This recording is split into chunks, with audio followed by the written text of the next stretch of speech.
Filming from DragonCon 2017, here's Mark Arnaudo, and I am with Scott of WizKids. And Scott, he's going to tell us a little bit about Dungeon Hustle, a new game that, as I understand, is being released here at DragonCon for the first time, right? This is the first time it's available for several. So, what can you tell us about the game? Well, Dungeon Hustle, you are one of an adventuring party. You're either a cleric, a mage, a rogue, or a fighter. And you're going through a dungeon trying to prevent monsters from escaping the dungeon, but also collect gold, collect treasures, which will lead to victory points along the way. It is a semi-cooperative game in that you are playing together and that you lose together, but then at the end you can choose to add up victory points and find out who decide who wins at the end. You said you can choose. Is there also the option of playing it entirely cooperative? You can just play it against the game itself. And just, make sure that we don't have a certain number. We don't lose the game. So this is what the game looks like at setup, more or less, or at some point during gameplay, This is the initial setup. Okay. Yep. And we were just setting up for doing demos here at the show. As you can see, you've got the 4 different player characters: the cleric, the mage, the fighter, and the rogue. Each of them has a character card. You start off at level 1, then you can flip it to level 2 and gain an ability. Then when you go to level 3, you gain a different ability, and then level 4, you gain another ability. You're going to be collecting gold along the way, which will be the mechanic that will allow you to level up. Now, where does the hustle come in? Well, I was just wondering. Is you'll see that the dungeon tiles here have different symbols and colors on those symbols. What you're going to be doing is matching the same color. So you try to do a run of the same color that's on the board. Right now, let me grab the cleric here. So if I was playing as the cleric, and if I came in, you come in from the edge at the beginning, and then I can go through and all these white tiles here, I can jump from one to the other, and then as soon as I jump off of one, then I'm going to pick all these up, and this becomes my hand. Can you move diagonally? You can move diagonally. Yep. You just can't backtrack. And as soon as you move into either a different color, into the same square as a monster, or into one of the corner tiles, then you have to stop. So I see the tiles of the monsters seem to be the same. Are they functionally the same, or are there different types of monsters? So there's 2 different types of monsters. There's the main monsters, which are the ones that are going to be trying to escape. So they're actually going to be going towards the center and moving towards the center of the board, and you have to stop them before they escape. There's 3 different difficulty modes: easy, normal, hard. Easy is if 5 monsters escape, you lose the game. Normal is if 4 monsters escape. Hard is if 3 monsters escape, then all the players lose.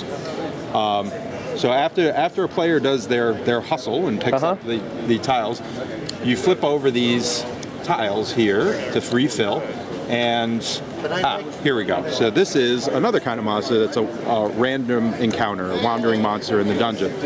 When these come up as it refills, the player that just moves has to defend against that, or else they lose a card out of their hand. And you can defend against that with a shield. And so you just have to discard a shield to defend against that.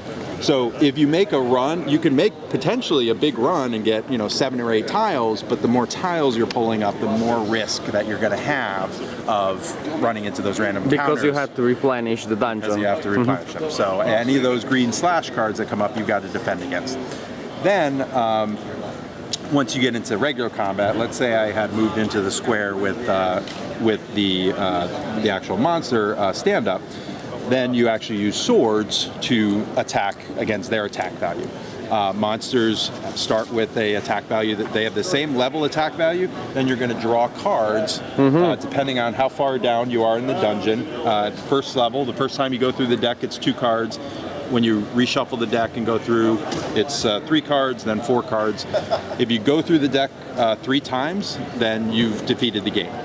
So you're trying to go through the deck 3 times before 3, 4, or 5 monsters escape. So after you play your swords, the monsters draw cards to defend themselves? This, the monster is going to have, start with their attack value is going to be whatever your level is, plus whatever they draw for cards, and if they draw any of the slashes or any swords, I see. then that adds to their attack. So you have to have the match, you have to have equal or more swords to defend against it. If you don't, then you lose the battle, you're going to lose a card at random, you're going to get bumped, displaced to another tile.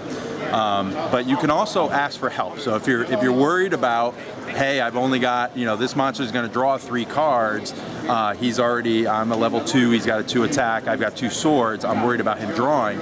You can ask the other players for help, and they can offer.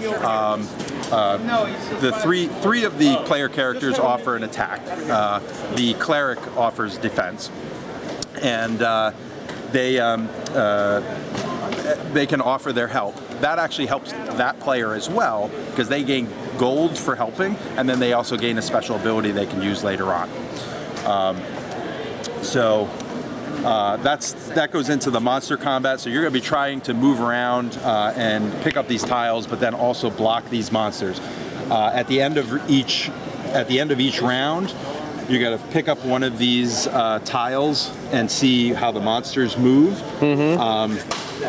The color, if you've knocked out monsters and they're off the board and there's not the 4 monsters on the board, then a monster will come in and go on to the same color. You start from the spawn point, which is this little doorway here, and you look for the same color around the outside edge. So we come all the way around to here, and that one would come out on the first red card, clockwise around that spawn point. And then all the monsters that are on this color or this symbol will then move towards the center. So this guy here is on a red symbol as well, so he's going to move. Now they only move orthogonally. They move clockwise and then in, but if you're blocked, then they'll go the other direction. This guy is also on the same color, and he's on a key. So actually, that was a bad draw for us. In that case, they all move. So they're going to continue sort of marching towards the center, and then we as players have to try to get in their way and find that combination of tiles and colors that is going to make it so that we can either block them or that we can actually get into their tile and go into combat. There's other things that can help you throughout the game. You can buy artifacts using those key symbols, unlock these locks to get artifacts that give you different abilities that you can do. And then you can also, that would be by going to you can also go to these corner tiles here, which you can go for quests, and the quests have different symbols at the bottom of the card. So if I had 2 scrolls and a shield, then I complete this quest. I get to gain a trinket, so I get to pick up one of those, and then I get a victory point and another gold. So the gold's going to help you level up, the victory point's going to help you at the end of the game for scoring, and then you'd also be able to get one of these trinkets. So that's different ways that you can get victory points, but it's also going to help you to defeat monsters, as you're picking up items and different abilities, or move around the board better. Well, sounds great. Thank you very much for taking the time to tell us about Dungeon Hustle, which is on sale here at Django 2017.